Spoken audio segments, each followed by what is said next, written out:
네, 해상풍력회사 SK 에코오션플랜트가 오는 19일 유가증권 시장에 이전 상장합니다. 코스닥에 상장한 지 15년 만인데 산업부 고영욱 기자와 함께 이슈 짚어보겠습니다.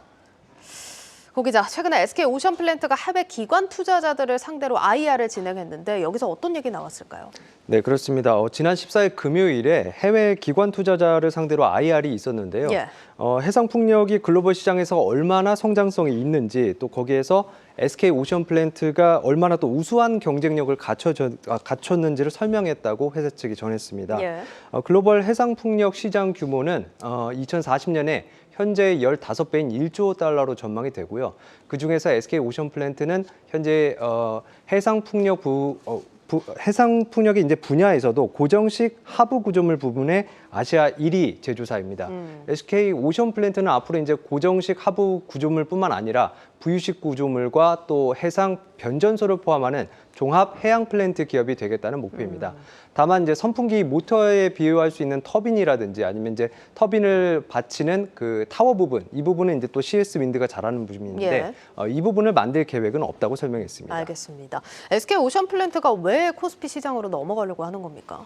네, 한마디로 이제 말씀을 드리면 기업 가치 제고입니다. 한마디를 더 얹으면 주가 부양이고요. 예. 네, 이 코스피 상장이 이제 기업의 우수성을 이제 인정받는 데 있어서 유리하다는 판단 때문입니다. 네. 앞으로 코스피 200에 편입이 되면 이제 패시브 자본과 같은 이제 투자금이 더 유입될 것이고, 그렇게 되면 빠르고 안정적으로 기업을 성장시킬 수 있다는 계산이 깔려 있습니다. SK오션플랜트는 코스닥에서 조선 업종으로 분류가 됐었는데 네. 이번에 코스피로 넘어가면 플랜트 부분으로 분류되기를 희망했습니다. 이 경우에 장부가 대비 주가가 해상풍력 업계 평균의 3배 정도인데 SK오션플랜트는 2배 수준으로 저평가돼 있다는 점도 강조했습니다. 앞으로 전체 사업 분야에서 해상풍력 비중을 점차 높일 계획임을 밝히기도 했는데요. 이를 위해서 야드라고 부르는 해상풍력 제조시설 확장을 추진하고 있습니다. 경남 고성군, 양촌, 그리고 이제 용정지구에 있는 이 신야드에 얽힌 이야기가 또 아주 흥미롭습니다. 어떤 내용일까요? 네, 이게 이제 원래 이 땅은 3호조선 해양이라는 회사가 갖고 있던 땅이었어요. 네. 그런데 이제 2010년에 이 회사가 부도가 나면서 땅이 이제 채권자인 부산은행에 넘어갔고, 부산은행은 새 땅 주인을 찾아주려고 이제 계속해서 노력을 했지만 네. 조선업 불황으로 인해서 이제 여러 차례 매각에 실패를 했습니다. 예. 그렇게 이제 10년이 넘게 시간이 흘렀고 2021년 3월이 돼서야 삼강 M&T가 사겠다고 손을 들었습니다. 이제 문제는 5,300억 원이나 되는 이제 금액이었습니다.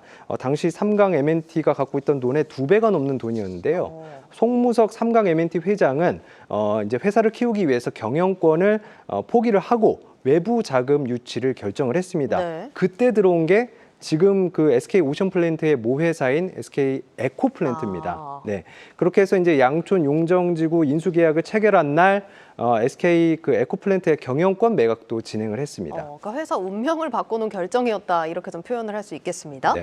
SK오션플랜트는 그럼 이 땅을 어떻게 활용한다는 계획일까요? 네, 여기 이제 대규모 해상풍력 제조 시설을 지을 계획입니다. 현재 이제 SK오션플랜트가 갖고 있는 야드가 93만 제곱미터인데 신야드 크기가 160만 제곱미터입니다.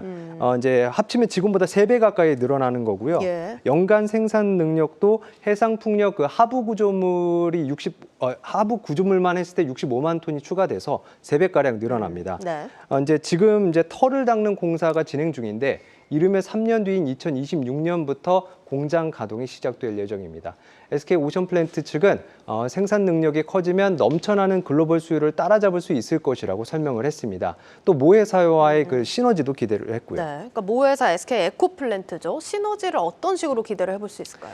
네, 전체적으로 모회사 그 에코플랜트가 이제 해상풍력 단지의 개발 사업권을 따오면 네. 이제 오션플랜트가 하부 구조물 제작을 맡을 계획입니다. 이제 건설로 보면은 시행사와 시공사의 관계라고 이제 좀 설명을 할 수 있을 것 같은데요.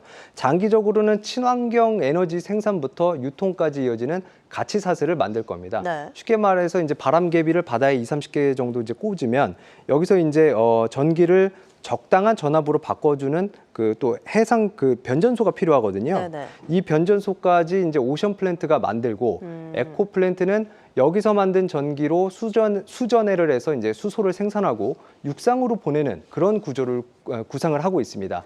또 에코플랜트는 부유식 기술도 최근에 개발을 해서 이제 미래 에너지원 선점에 나서고 있습니다. 바닷물 위에 발전기를 띄울 수 있는 기술인데 바람이 센 먼 바다까지 설치를 할 수 있는 만큼 효율이 높은 기술입니다. 네, 그러니까 이렇게 되면 올해 실적을 기대하지 않을 수가 없을 것 같은데 네. 어느 정도로 예상이 될까요? 네, SK 오션플랜트 측은 이제 올해 매출로 약 9천억 원을 전망을 했습니다. 이제 표를 준비를 했는데요. 이제 보시는 것처럼 2020년에 2배 이상이고요. 그렇네요. 네, 지난해보다는 약 2천억 원가량 늘어난 수치입니다. 이 중에서 절반 이상인 5,500억 원이 해상풍력에서 나올 것으로 내다봤습니다. 또 하부 구조물을 만드는데 2년가량 걸리는데 앞서 수주한 그 대만 하이롱 해상풍력 프로젝트가 올해 매출부터 본격 반영되기 때문입니다. 또 이제 신규 수주도 이제 9천억 원으로 예상을 했는데 이 중 7,600억 원이 해상풍력 부문에서 나옵니다. SK 오션플랜트는 그 해상풍력 기업으로의 성공적인 변신이라는 표현을 지금 쓰고 있는데요. 올해를 원년으로 삼고 있습니다. 네, 잘 들었습니다. 산업부 고영욱 기자였습니다.